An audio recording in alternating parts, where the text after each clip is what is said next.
Please for there before Ramstar for Liberia. From the center to interior, Ramstar, they keeping us safe, let's stopping crimes for all of us. Ramstar, the people bringing safety to your door. Ramstar, stopping crime and making peace for them before. Ramstar for Liberia. From the center to interior, Ramstar, they keeping us safe, let's stopping crimes for all of us.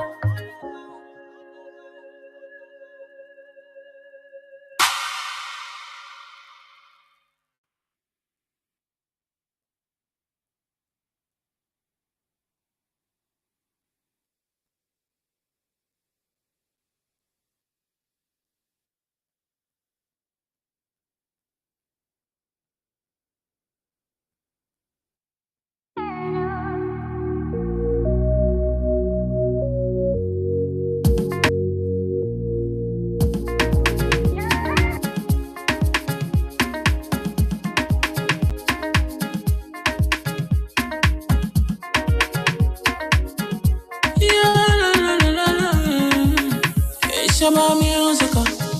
There are crimes in many places, in every community, you can see. So if you see crime, you report it. Don't take law in your hands, call the right authority. But they can't take care of it. Okay, thanks to all of you for joining us this morning. It's good to have all of you joining us this morning from your different areas. Whether you are across the country in the Republic of Liberia or you are seated somewhere there in the diaspora, driving to work, or driving from work, sitting in your living rooms or in your keke or on your motorbikes or in the taxi cabs, wherever you're routing from, going. It's good to have all of you under our voices this morning. This is Freedom Morning Rise, and it is the 15th day of July 2026. It's good to have you reminded that, 15 days gone in the month, and we have just a week or two to our Independence Day celebration. And I should also emphasize that we have just a day to the lead or leave campaign or protest, whatever it is, organized under the banner of Stand and Student Unification Party, PROSA, that's a Progressive Students Alliance. And I'm told, I think I saw a statement from the Students Integration Movement on yesterday that they've endorsed the protest and also called for the impeachment of President Joseph Yima Bouaka. These are extraordinary engagements or issues that have emerged over the space of 18 hours. And so it's good we have you all updated on these different issues. Abu spoke about the two developments that came from the U.S. Embassy, which is important we talk about as well. And then, yes, so the two reports circulating, believed to be a confidential report developed by the Drug Enforcement Agency or the LDA. For some reasons, we've not been able. I should say that I've not been able to reach out to authorities to establish the validity of the report. But even though there are some critical observations with the report, well, it's been heavily talked about, widely discussed in the different corners. And so, yes, we too can find a way to roam around the context of the semantics of the report and see how it fits into our daily conversations we've been having around the drug thing and the 19 million specifically cocaine burst in our country. So yes, my name is Austin. I don't know. I'm sure Hagar is trying to get through some way, somehow. Yeah, the weather is wet out the outside. The roads are slippery, so if you're driving or riding, you have to be careful out there. Drive with care. Watch your speed, and let's together keep ourselves safe and peaceful in our country. So it's good to have all of us, interacting today. It's Wednesday, so I'd like to say, Abu, it's good to be here. And I'm sure we can, yes, drive straight up to 10 o'clock. We have like 2 hours to go. So, yes, we can drive you straight up to 10 o'clock. But we were supposed to speak with the folks from Stan this morning. If you had a telephone for an update of the protest, we hope we can get to talk to them in the middle of the conversation, or whatever the case is. Whatever the case is, today is the birthday of our producer. Him, we'd like to say happy birthday to you and to all of you celebrating birthday. It's good to extend our greetings to you, and I hope you can celebrate in the moment or the mood you find comfortable to celebrate in. I'm trying to get this statement from the executive man. Sorry, the embassy, so we can begin with that. I hope Abu, you can pull that off from your end of stuff. What I get, try to open this LDEAT. Okay. Let me see. So Abu try to pull that stuff from the embassy, and then we can pull this the thing, and then this article published by the Liberian investigator yesterday. But before the Liberian investigator, came over article, some of us are already posted on our social media pages about the news of the denial of a good number of members of the team that is supposed to represent our country in the U.S. To participate in what they call an independent game against Minnesota United. So let's see what we can get out of this. Okay. My internet. This is okay. This one, like I said earlier, there were two statements, right, that came out. I mean, two developments that came from the embassy. And of course, the one you will most likely find on the website would be the one, communicating with the government in assuring their partnership and support for the fight against drug and the whole investigation process surrounding this 19 million cocaine scandal and all of that. So this is what on the U.S. Embassy page for that. It says U.S. Embassy Sachet Affairs Joe Zadrozny met Minister of Justice Councilor N. Oswald Tuer to discuss ongoing cooperation between the United States and Liberia to strengthen the rule of law and combat transnational crime. Right? So the Sachet reaffirmed the United States' commitment to support Liberian justice sector as it works to hold criminal networks accountable and protect Liberian communities from illicit trafficking and financial crimes. The U.S. government, through the Department of State's Bureau of International Narcotics and Law Enforcement Affairs, RNL, has provided support to the Ministry of Justice focused on combating trafficking in persons, drug demand reduction, and improving counter narcotics and law enforcement effectiveness. We value our strong partnership with the Ministry of Justice and look forward to continue collaboration to advance justice, security, and the rule of law to ensure America remains safe and secure. Now, so this was the statement. The day before, Mr. Cummings spoke. Yeah. And when Mr. Cummings spoke, he emphasized, reaching out to the international people to get involved. So I believe this statement was for the U.S. to clear us out that we are already involved and we've been giving support. So I mean, I don't want to call it direct response or to the Cummins thing, but I think the Cummins press conference was for the most part an instigator of this communication from the U.S. Embassy. I don't know whether it was a coincidence, but it looked to me as if to say the government felt under pressure, right, by the Cummins narrative, and the fact that the public and the media was viewing that Cummins statement from a strongman perspective. The government needed to relieve herself a little bit. Of course, you got to engage your diplomatic friends and all of that. So based on the strength of the diplomatic interactions, right, other people can come and say, but we are already working. Okay, look at how brief the statement is.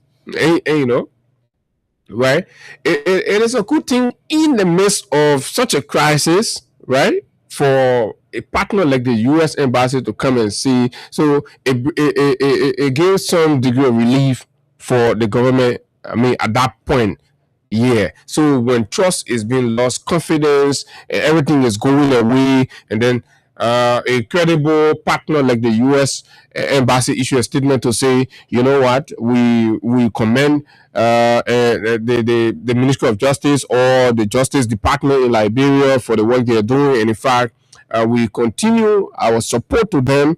We are partnering to ensuring that this, and this, happening, blah, blah, blah, and all of that. So, yes, and then I see why some element of the government were running with it. It's a good thing for them, but it doesn't answer all of the questions as well, right? Sure. Because these investigations, as I know it, Austin, is not limited just to the embassy right near Monrovia here.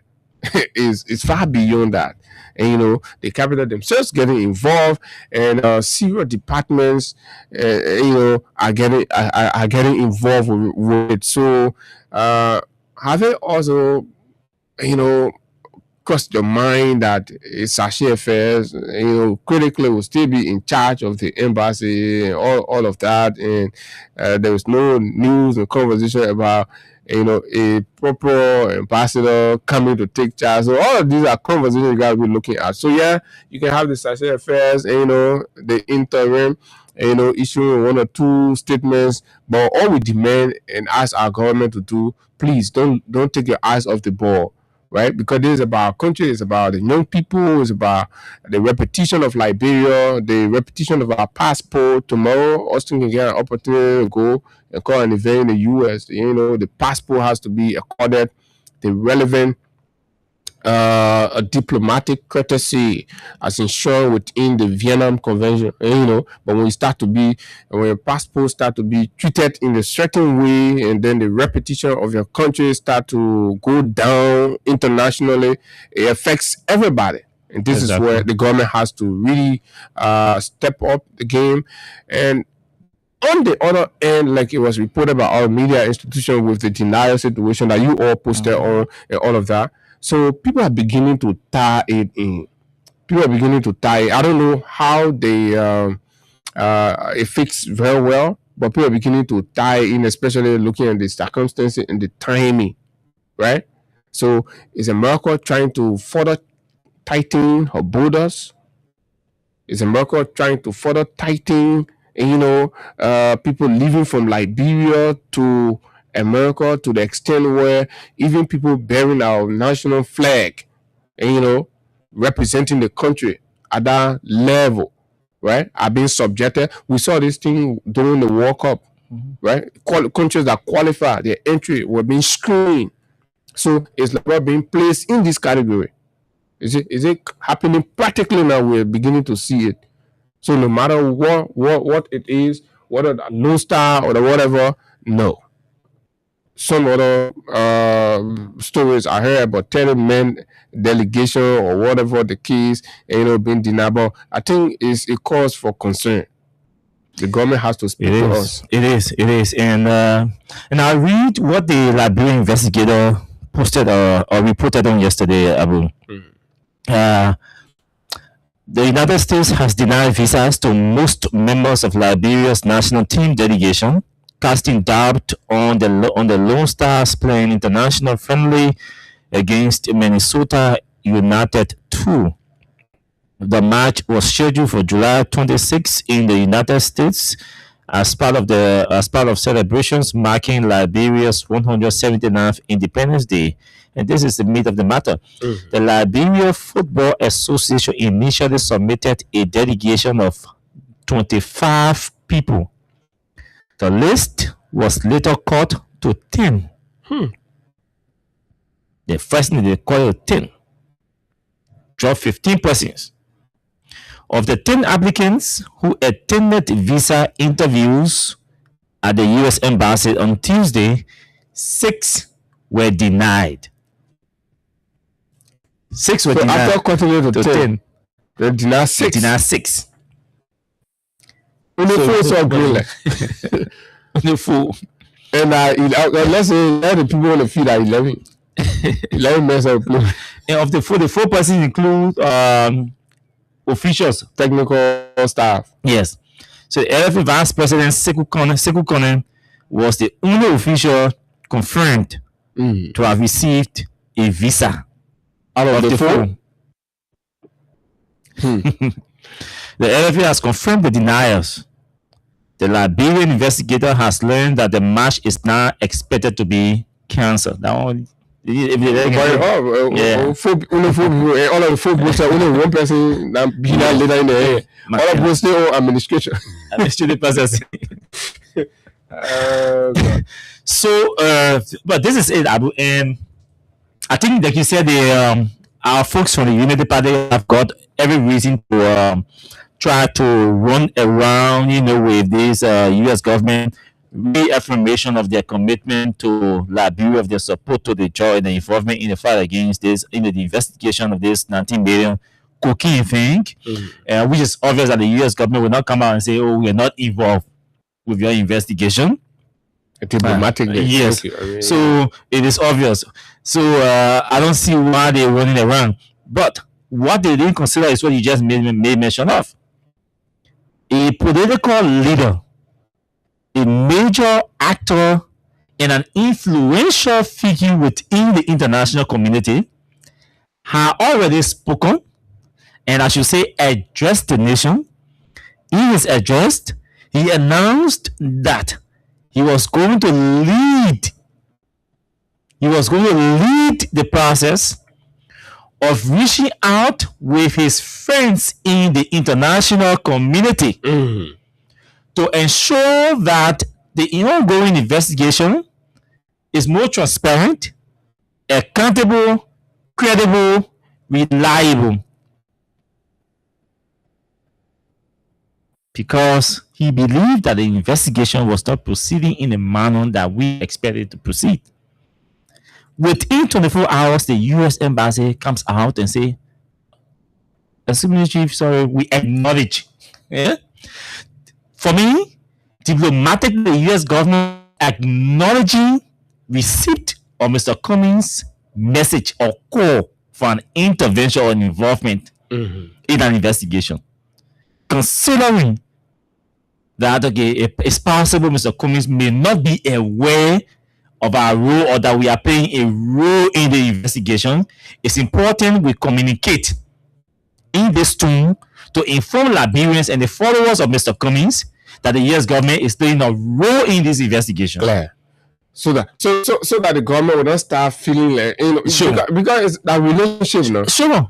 And the other man goes say something. The next thing the government internally is feeling jittery and say, "Oh, so they put doing business." So the guys no, we're working with y'all, so something. But Also it's also you can't go to bed, sleeping and relax. No. So the U.S. communicated to you diplomatic. That was a diplomatic tune. They communicated to you diplomatically. Then you running around that you are won on a war, you're wrong. They deny 15, 16, 20 persons, almost to associate 24 persons. Because only one person has been confirmed to have received visa. You call a press conference So here. technically only one person One got person. visa. So this government called a press conference to announce to us that the U.S. government has announced 3-year visa-free. And in fact, For the Liberia. foreign minister had a party. They were Yes, dancing. yes. I don't know what in the US where somewhere they were dancing. You remember that time? I know. You enter the president was saying that They were so walking started down dancing, years. and they say we get 3 year visa. So how can So this is a country that celebrated call party to celebrate 3-year visa entry, multiple entry. The first multiple applications made to the US embassy got rejected. Over 99% rejection. And the rejection is so important to the extent that we must emphasize the nature, the importance of the trip. This is your independence. Go honor and celebrate. This is the best gift that you've received from your traditional partner. You just Judafo, you were drinking wine and eating and drinking whiskey and champagne at the US embassy. Or Judafo celebrating the US embassy independence. So even say all our independence, yeah, give all that leverage. Sure. No way. Now, in diplomacy, there's a relationship reciprocal. Courtesy is reciprocal. Now, the courtesy that you enjoy from the US, your expectation was that we enjoy similar courtesy, but no. Courtesy, reciprocal courtesy, whatsoever relationship is not just automatic; it is earned, or it should be earned. Liberia has a terrible history of people running away from their country. They carry there, you go, you run away, you go in the people country, you be living all in the basements. Liberia has never issued one statement condemning any person from a delegation, Liberian official delegation that ran away from in America. And most times be government delegations. Sure. We don't have a history say where you go, official delegation in Liberia condemn it, and Liberia use her networks or her connection in the US to liaise with the US government and trace those individuals. You don't have a history. When you can't do in General Assembly, people, somebody chile. You go to colloquium, you chile. You come back, you do nothing. Then you come out, then you come and say, "Chief, one way again, please." 25%. We won't go play independent. Jebe Konen, hey, local people, they don't want to deny so. They pay local people then from 3rd division, 2nd division, put them on dedication because he wants them to go to America. Yeah. So then you go local and you say, we can't play local in America. They deny all of them. So you provide a list of the people you submitted. So I mean, it didn't help. It's just see more local people on the list. Confidence crisis. There's a serious confidence crisis here with Liberia's reputation in the international community. All of our donations, they've all on a question right now as we speak. Look at the IMF review. Our conditionalities have been increased, amplified. The hash. We now have the harshest conditionalities attached to our loans. Look at the World Bank. They still have key projects under review, multiple reviews, because we've not been able to justify anything. You go, you send 25 passports, and they rejected 24 of your passports. Yeah. On your birthday, to go to your friend's house to go celebrate your birthday. Your friend said, no, begin you're staying in your country. Just stay to your house. Just celebrate your birthday there. And they don't want to talk about birthday. Yeah. You're bringing birthday, you go there, friend there. But analogy. What calling? Who made that analogy? Oh, again. I one of the lawmaker there. Yes. Right? Yeah. Somebody, man. We get his name. So the birthday cake, not terror. Yantoy. So yeah, the birthday cake not terror. Yeah, exactly. Good. So you face your own birthday cake now. Your friend say, "Oh, I guess peace. Come let's celebrate. Let's have a party to my home." You not do the cake, everything the dog original in your hand now. You go in. You reach to the border. Your friend say, "No, you're not entering my home." I mean, I call the people. Yeah, we call the people evil. So you're standing there. You see your own birthday turn sour in your hand. You holding your birthday cake. You want to go celebrate. Your friend say, "Oh no, they coming. You're coming so." Some men speaking, the kissy flying on the other side. You know, Sekou will not go because the event he's going for cannot be held. So he will not go, but he has a visa. So. Yeah, he has a so visa. Maybe he'll find another time to go and chill. And, operate. But it's a shame. It's an embarrassment to the country. It's an embarrassment to our reputation. It's an embarrassment to our image as a. Has that happened before? Never. The national team? Never. The national team has never got it denied in this number. So the record setting. Yes. It's a terrible, dangerous record. For the first time since I know myself, 2006 to current, that a national team will be going all over the country to go play, and an embassy will deny and majority. 95% is denied visa. And you sit there in the country, you stay, think that normal thing there, right? Innocent footballers. And you say you're repairing and you're strengthening diplomacy, your relationship with the EU. All the time you're passing around DBN around here. For 2 years plus, 2 years, 3 years running the DBN task. DBN task. Sending memorandum understanding. Only for over 95%. Your national team. For going and say there were preparations made, negotiations concluded, investments made, financial investment material. They pay for hotels and everything. Yeah, all the international image you building for the country. Yes. All the international image you not build, you do the one. This is where we are. If this is the result of building international image, then we should remain where we were. Of course. Imagine how many $1,000 would be. I listened to the chief organizer for this program. He was talking around $300,000 already invested for accommodation. Yes, for accommodation, for feeding, transportation, mobility, all of that for the delegation in the US. After all that preparation. Yes, and they invested money in there. Different groups in the US that were preparing. Food, transportation, accommodation, people migrating to Minnesota. Yeah, some of the people know people bought tickets to go to Minnesota from different states to celebrate the national team. It's sad, man. All waste. LeBron is in a terrible situation. And I'm told the team in the US is calculating the liability. Mm-hmm. So the other brothers that are probably in here or other places, they already like Oscar Dollar. So he had a dinner with his family in the US. It's already there. If you know, so he has to pay away. He has to be waiting. While waiting for the other people to come, they say no. Say no hook the trust.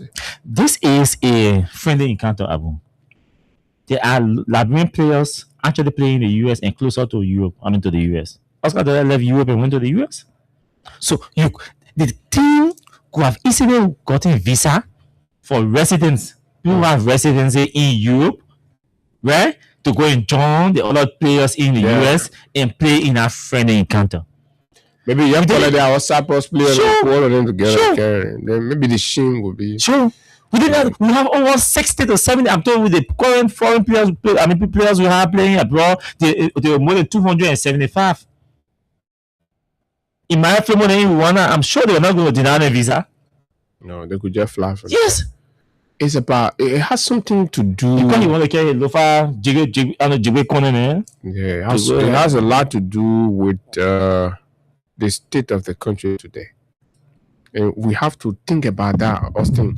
It's a very serious thing. It's way more alarming for a country national team to be denied. Mm-hmm. You know, the way the US operate, they will not, you see that statement we're talking about?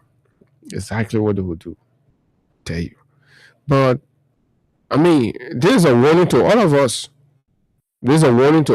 Maybe you just get somebody up there, you just ask them to just test the system and know what's up. So Liberians can start doing that. Let somebody say you invitation, you just go, you test the system and see whether this is actually having a serious general impact. And I think this is something we need to start doing, Abu. Yeah, we need to test the system. We need to test the system. Invitations, you apply, you go there, you see. Let's see the denial rate. And sometimes maybe we'll be able to understand why are we being denied. Because people are not testing the system. Overstay, people running away. So if it is because of overstay and people have alarming term and number, and you say you have a strong relationship, you rekindle, you rebuild, restructure the relationship, that means you should have been addressing some of those things. So why has the government remained lackadaisical on addressing concern raised by our counterpart, right, to the level where our international team will be denied entry into the US? we're a friendly country,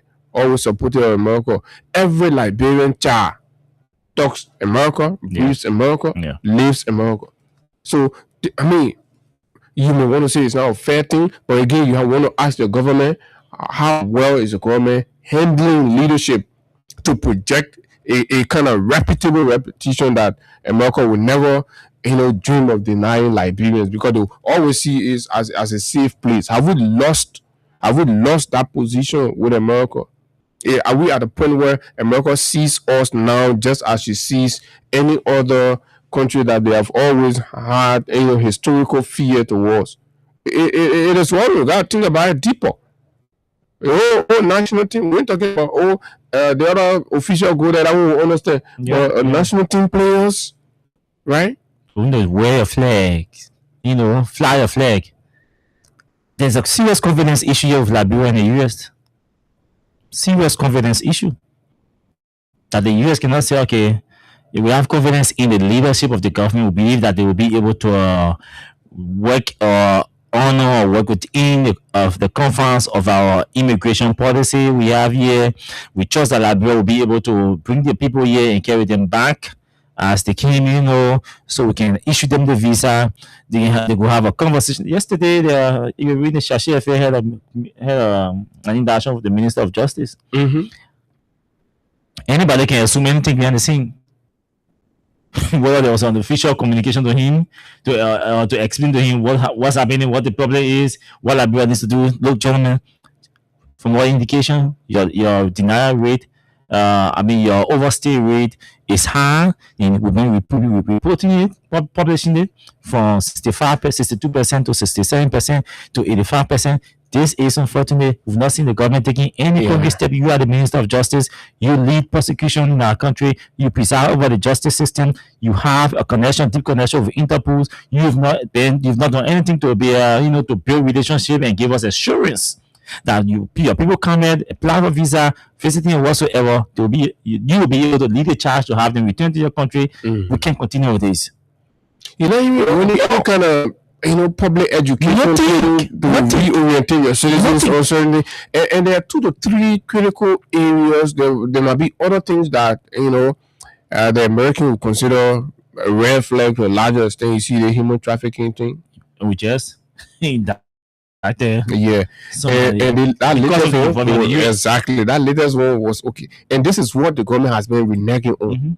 So when I saw it, I got some friends with the trafficking in-person unit there at the Ministry of Labor and all of that. So that's the same way you get cartel on that one too. There's a whole cartel on that, whole syndicate. And to a particular player, what she does is to collect young people in the country, send them to these struggling countries, and then while they're there, leave them vulnerable. Then they will create a means to communicate with the ROM, right, for repatriation packages. And then when that arrangement is done, when they collect these, they bring the people, right, they will seize the money. A serious business. They will seize the money. Then they will go around looking for another group of people again, send them again. So you see, send them the same way, and then they engage. So like a cycle like that. And the apparatus is responsible to coordinate. And I've read these kinds of things. They're sitting suppliantly and lending support. So these are bad things that our partners have not been happy with us, and the government of Liberia knows it like that. But they try to be political with everything. That's one. The drug thing, the cocaine thing. Today, Liberia sit in the minds of our partner as one of the major transit point for housing cartel members are shooting them. Yeah. That's the impression. And ever since this is it, and no real actions been seen. Every time it appears like changes are being made to the FDA and other agencies responsible, then the cartel handlers within the system, right, manipulate and send people there that are even more entrenched into the network than even the ones that were there before. So these are concerning matters, but the people not get involved into statecraft or internal state operations, but they'll be sending you the small alarm for you to refund. Sometimes they will sniff it to journalists, reputable journalists like us that they trust, they can deal with. They will send it to you, and this alarm will say you don't need to send people to be attacking the journalists that are talking. When you hear these things, you can raise genuine concern about how it got to these journalists. But first of all, start to readjust. Start to readjust and see what you can do. You see, every time we tell you, it is not a good thing that any of us will feel like happy that there is a situation that has dire consequences on Liberia. No, because it affects all of us. It affects all of us. There will be, for what? What do we gain from it? But we just want to see the responsibility on the part of the government to handle things maturely. Stop. It's been like 3 years counting. Get off the partisan or campaign mode. Focus on governance. Talk to every Liberian. You may have advantage certain place, the other person will have advantage in their own place. Right? Stop ostracizing, stop branding, and stop stereotyping people simply because you want to project a kind of political authority. Because if anything that breaks loose here, Austin, it affects everybody. Yeah. You myself, local Liberian journalists practicing, committed to our country, and all of that, and we're taking the race. So our safety rely on some of these things. Our protection rely when the partners have explicit confidence in our system. They provide shield and support. But when our government becomes accomplice in the act and the network takes over, it is risky for you to even start having conversation about drug in the country anymore. It's risky for me to even want to do it because these buggers will have total control of the country and they will come for you. They will come for you. They will come for anybody. And so this is why our government has to demonstrate. If you allow the cartel to take over the country, you have plunged the safety, security, and life of our citizens into danger. Because the boys will be around here. Don't just dare say a thing or two. They come after you. So when everybody stop, because obviously the system have lost control, then at the end of the day, the very children who can be crying for, and the judge doing there, the coach doing there, will be saying that Kolo will see the children with it. You can. What can you say? So, like I said yesterday, Liberians, we have to, if you have ever been taking this thing politically or party thing, a UP man, a CDC man, a this, that, a that other man, look, drop it. Drop that thing. Today, the US denied 24 Liberians. You go down with CDC, Adika, or UP Adika. So drop it. Let's all demand our government to say, Papi, put your feet down. Whoever is denying or blocking the president from taking certain critical actions, reformist actions, and push to regain the confidence of the ECOWAS, of the AU, and our international friends. Whoever is doing that, we all have to work to expose them. Mr. President, it may look like a failure or something, but once you take the way you will react to it, you can regain public confidence. The actions you will take to redeem the country, you can regain public confidence. And it is not late. It's not late. There are a lot of recommendations before you and on your decks. Act on these recommendations. We don't have to live in a country where we know that if our national thing can go nowhere. So that means there's a blockade in the country. The country can't go anywhere. Because how do we interact when we can't get visa to go? How do we make representation that even if at the level of the at the national level we won't make representation, you got to go start writing all kind of things, going through all kinds of things? It never used to be like that. Like Austin said, really, this thing has never happened before. No. Why is it happening now? It is not a CDC and Unity Party thing. It is the Liberian people and the government thing. We must work together, and the folks in the government must drop the arrogance. You have screwed up, you've messed up, you should own up to it and fix it. That's That's what you have to do. You don't have to send people to be insulting Rodney, insulting Abu, or any other journalist that talked about it. Right? You don't have to do that. You don't have to even threaten the people. That those threats, the more you start to threaten your own people now, then because you think the actual people are outside, they are using our poor country because of the vulnerability and then the poverty that here. Even people who say they're in government, they lack moral, they lack integrity, they can be compromised. People espouse to enter government simply because they want to get free money. It's a dangerous thing where we are. And the most shocking part about it to know that a rescue government will kowtow into these kinds of things. That is that is the one that can really be like, and you like, really? Are you kidding me? 40 plus years of experience at a critical point. Who advised the president to go to a bar or a nightclub? Who did that?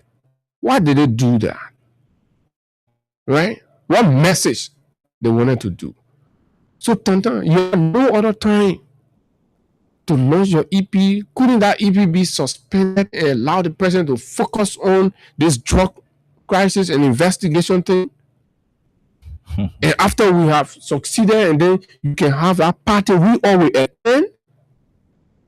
Especially when bars and nightclubs are being linked in a way, and owners are being linked and highlighted.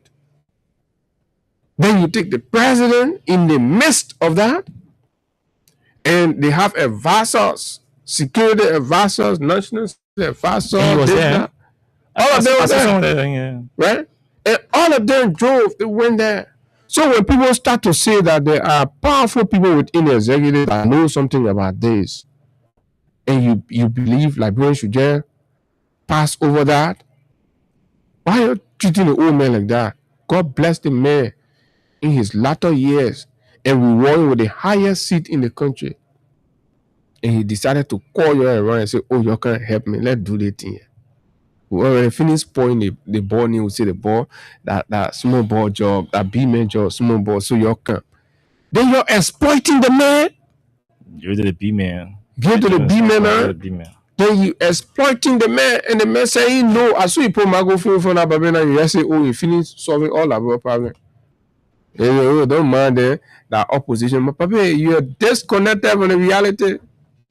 Completely disconnected. You don't even know what's happening around. You don't even know what is going on. And that is the most dangerous part of it all. The country to be saying that governed by a man who is not even aware of himself, least to say the country, bro. And that's the disaster we have. And for me, that's the biggest disaster that I see with our country, that the president is not aware of what's happening around him. It's scary and fearful, and it's shameful and embarrassing for our country, and it sends a negative picture out there to our international friends. And the results you get include the denial of 24 out of 25 national team delegation to the US. That's the result you get. The result you get is when a political leader speaks and call on his friends in the international community to get involved in an investigation.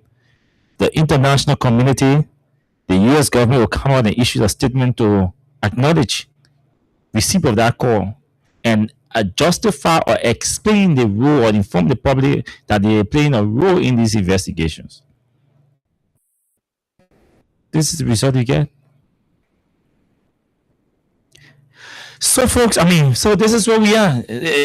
Abu said they still have time to rekindle. Do I think they still have time to rekindle in terms of time as intern? Yes, they have time, but in terms, if we want to qualify time to mean their actions and the actions they're taking to adjust, I don't think they look ready to make some necessary strategic adjustments with their governance approach, to ensure that some of these mistakes can be repaired. But from all indications, no, they have enough time.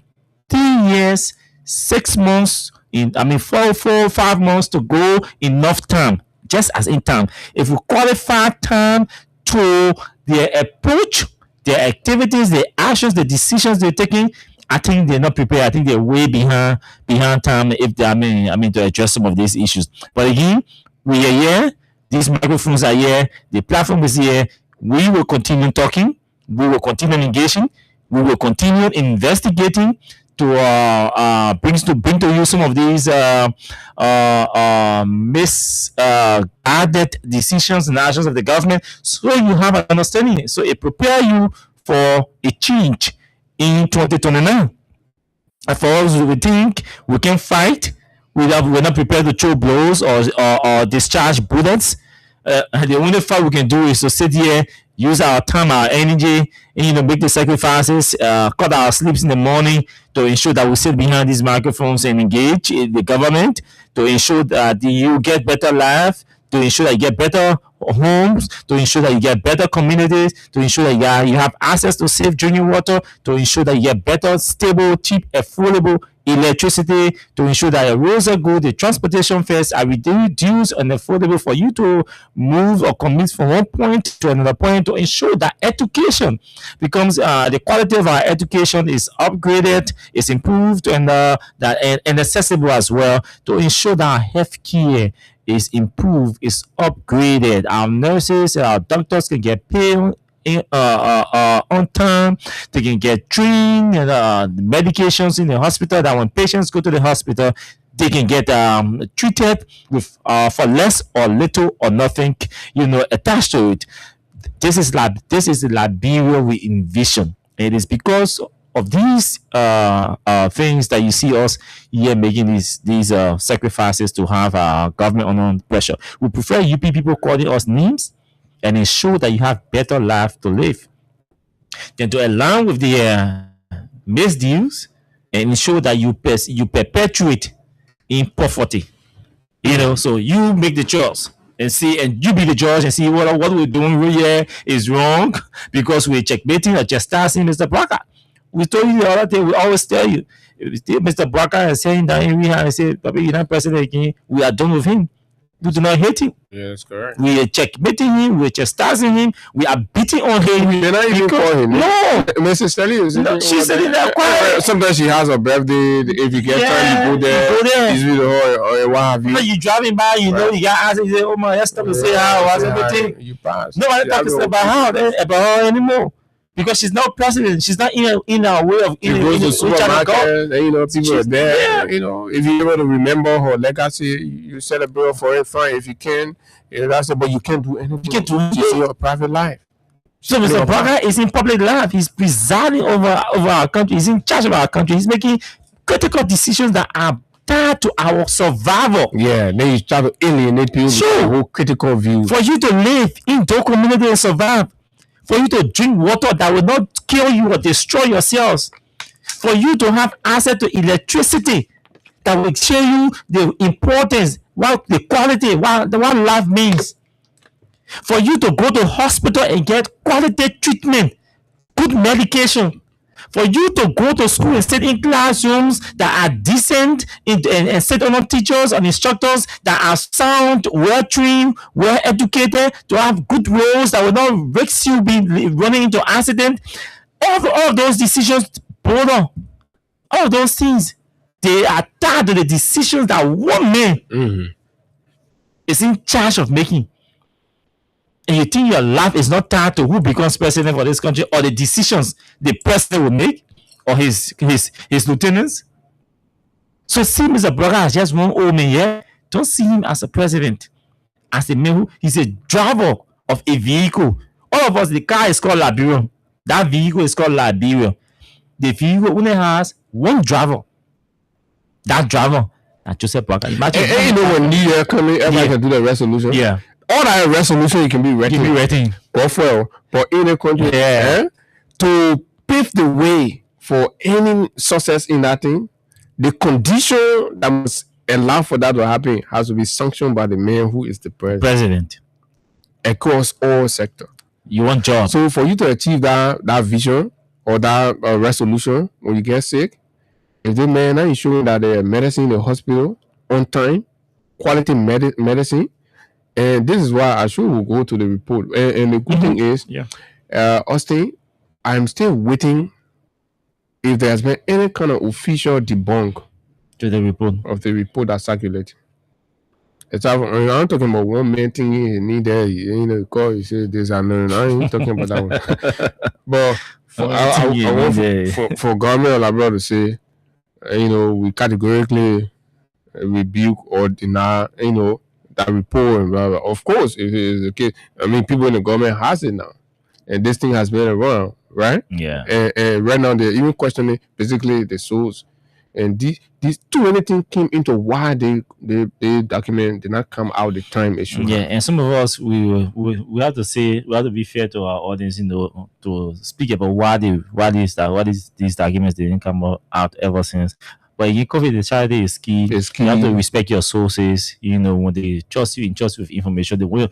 In some cases, they want you to be aware. Exactly. They don't want it to just be aware. So we go through our best. Yeah. We always tell them, oh, no, we know what we know. We know, we see what we see. Basically, just take some action. Let action plan. Yeah, take some action, correct some things. And you see how we sound very, very friendly. Because at the end of the day, right, it's about us. It's about our country. Nobody takes pride in all of that. But you lead it by small. Whoever carry the man, put the man in any kind of lacking. You go open the last small for the sake of the country. Let the man start seeing clear.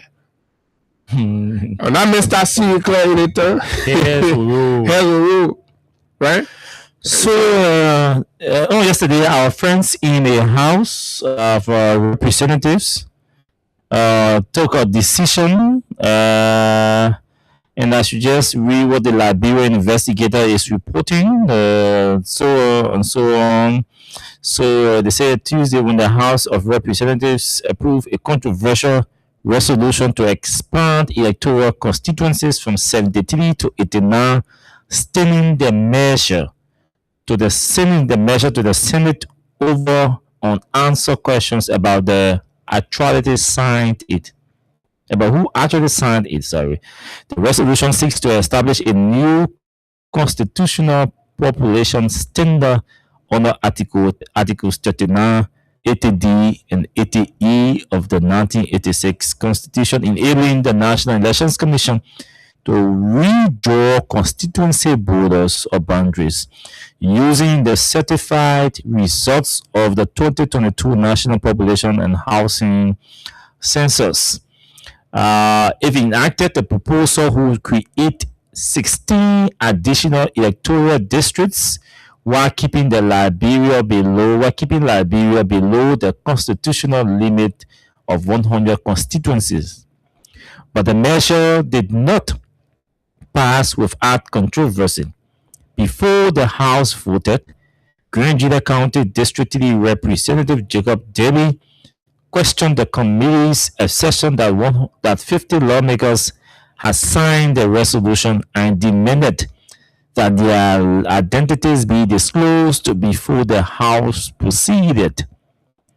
Mr. Speaker, we want to know the names of our colleagues who signed the resolution, Deby told plenary. Despite his objection, the House proceeded with the debate.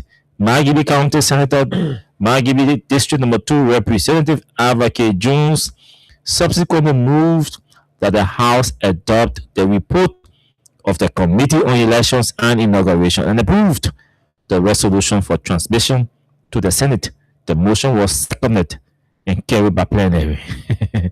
Presenting the report, the committee argued that the proposal is not a political initiative but a constitutional obligation triggered by the certification of the demarcation squarely a political team. I can also say justification. You don't play politics. You all are politicians. You know, it becomes even more political with the way they time it. Yeah. Because the laws are clear, right? Like Representative Musa Alam and Senator Dillon also raised an issue with it. Yeah. And the fact that Jacob Deby, Representative Jacob Deby, a member of the 55th, raised a very important observation that Liberians should look at. That the resolution granting the increment, right, was not made available. So a critical matter like certain new constituencies. Demarcating, increasing representative seats in the country, and the alleged resolution granting that under whatever circumstances is kept secret, is even more troubling than troubling itself. I mean, I don't know what is coming into all of this, but I always say repeatedly we're at the greatest low in our country history. It will take eons to get us out of where we are. When we put people over our country only because of political expedience, we put them in critical offices, and then the only basis for reasoning is partisanship, partisan extremism, then we miss out on a lot. And this is what is happening to Liberia. You have a speaker who gives approval without a critical assessment and look at what this will mean for the country, right? In terms of recurrent expenditure, blah, blah, blah, everything, adding this number of seed, what it will mean in the face of this, no critical, but people just looking at political expedience. Oh, my return to the place is being threatened. So, you know what, let's demarcate. The law says the demarcation should happen right prior to an election year that the census took place. Not saying verbatim. For example, the census took place in 2022, and the election right after that was 2023. We did not do the demarcation. So then the question becomes, the 2029 election that we're doing demarcation for, what will be consensus are we? What census are we relying on? Because it can be the 2022 census that's in violation of the law. First of all, we did not act in accordance with the law at that time. And this is why I commend Representative Benedict for going to the court, because the court reserves the right under our laws to interpret, critical constitutional matters like these for all of us to understand. But I mean, as a political analyst and of course a commentator, I do believe that the internet is more political than nationalistic. The intent is more about self than the people or the country. So whenever a national government is a national decision is confused, a personal benefit is confused as a national decision, then the country, the people has to demand more, and this is what we have to do. Somebody said, no matter what we do, we'll go to. I want to believe so, because a lot of things the public have weighed in constructively, professionally, but yet still the guys have had their will on it, and so this is where we are. Probably they will pass, and then the critical point now is the Senate. Will the Senate concur, right? And also yesterday they passed on the 79 billion printing too. Right, and they also passed on the Senate also concurred yesterday with the House on the Port Decentralization Act. Okay, that creating autonomous for all the. So have they settled the issue?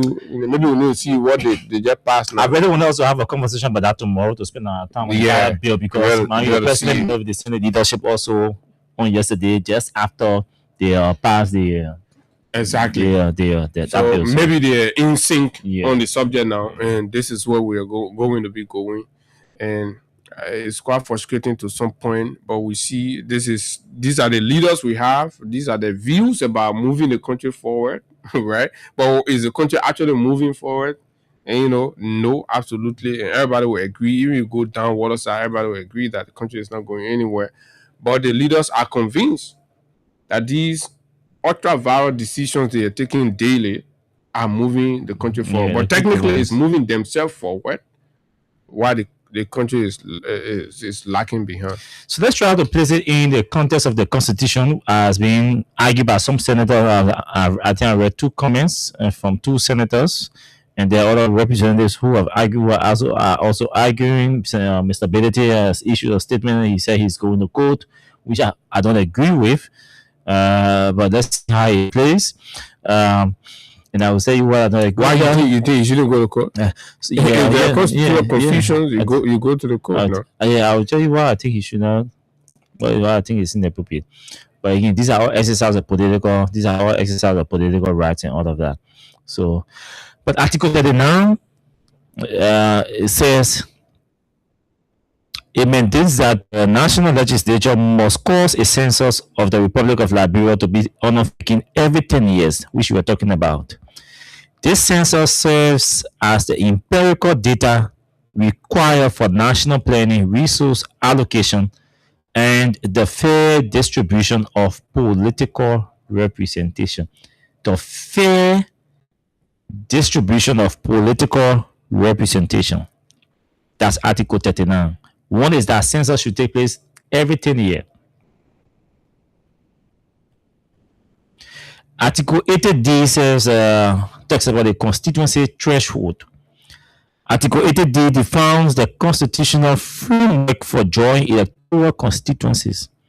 It mandates that each constituency must have an approximately equal population, originally set at around 20,000 citizens. However, it permits the legislature to alter this number in keeping with the population growth and movements, provided that the total number of constituencies nationwide does not exceed 100.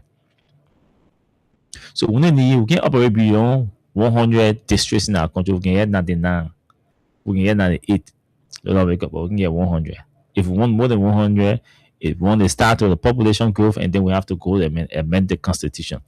Now, Senator Dillon's argument, is that, and I tried to pull his latest post out. He says, okay, this one brings him to. I will speak to Article 80 C and D of the 1986 Constitution of Liberia and tell her and why I hold that the House of Representatives is constitutionally in error regarding the proposal of 14 additional representative seats versus the validated 2022 National Population Census report.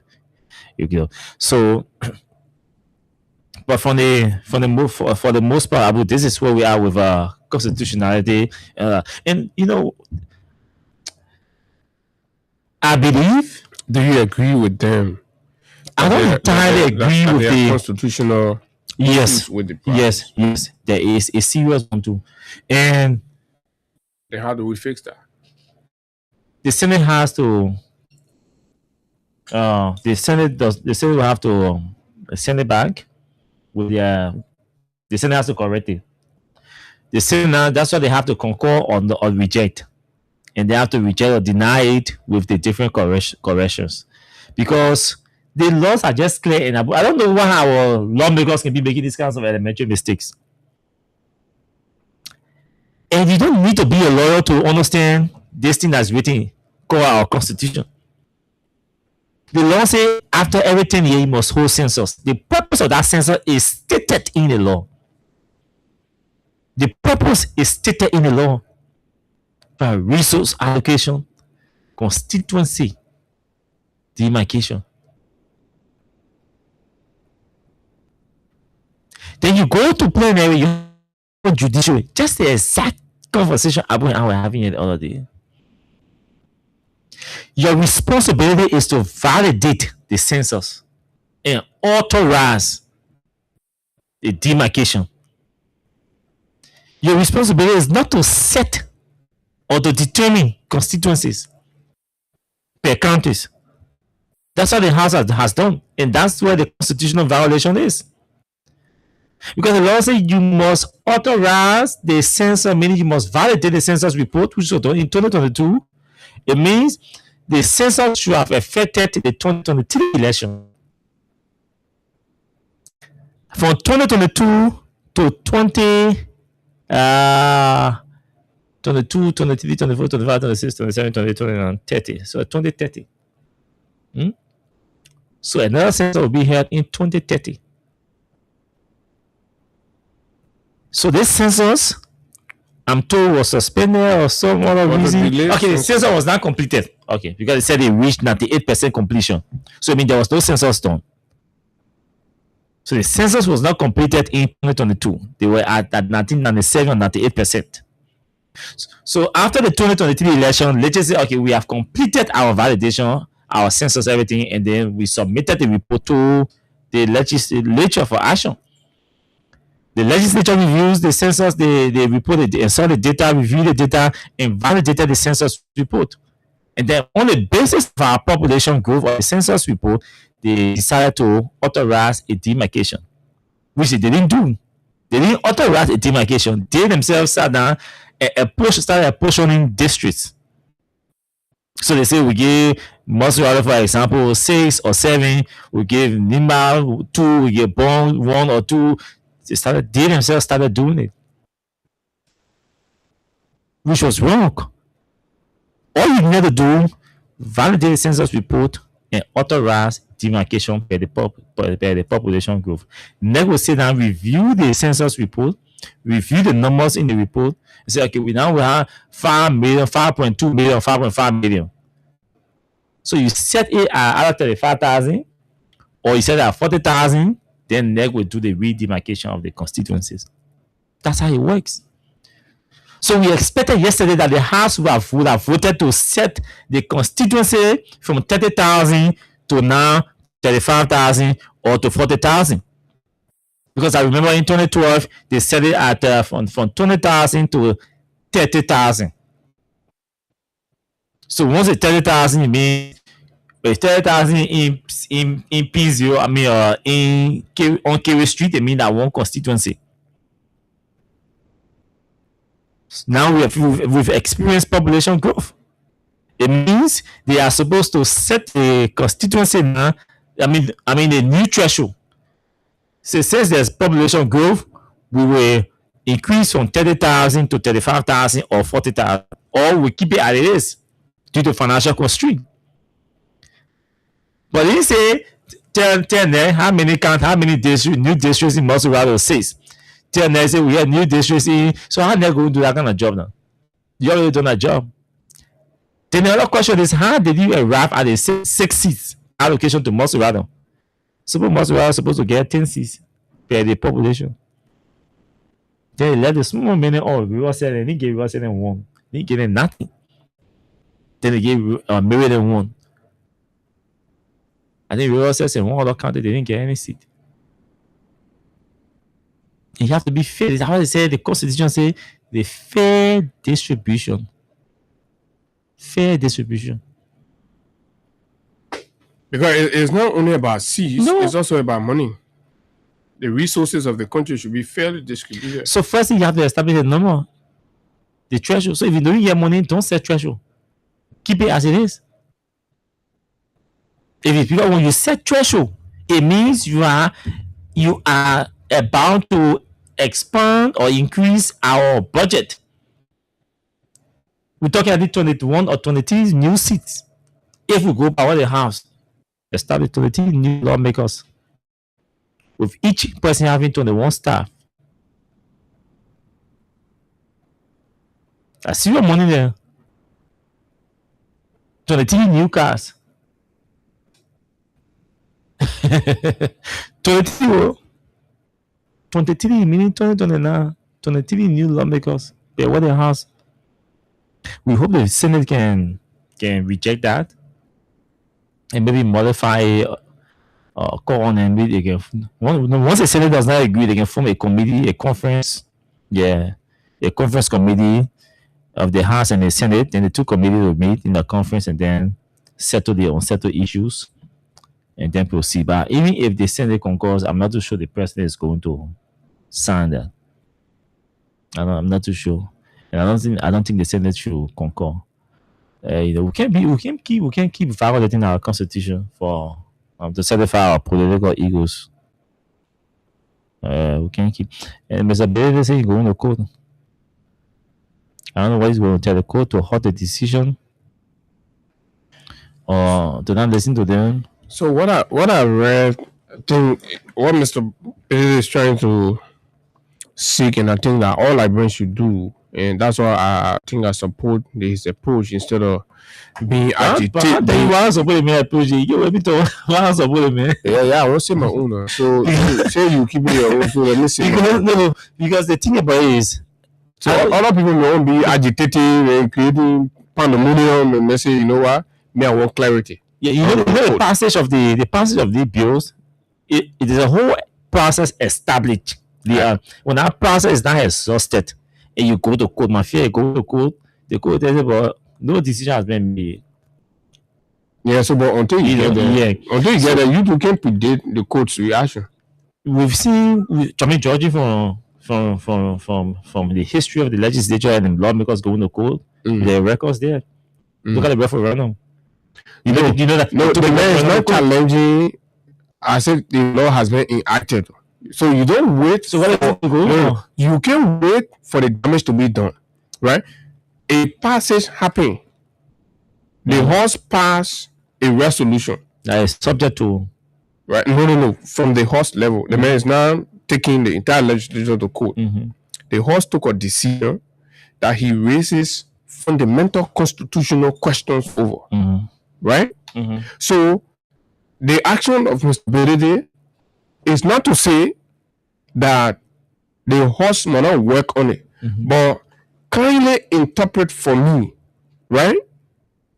The article granting the House some degree of role in this whole demarcation and census thing. What does it say? Where is the limit of the House or the reach of the House in terms of what she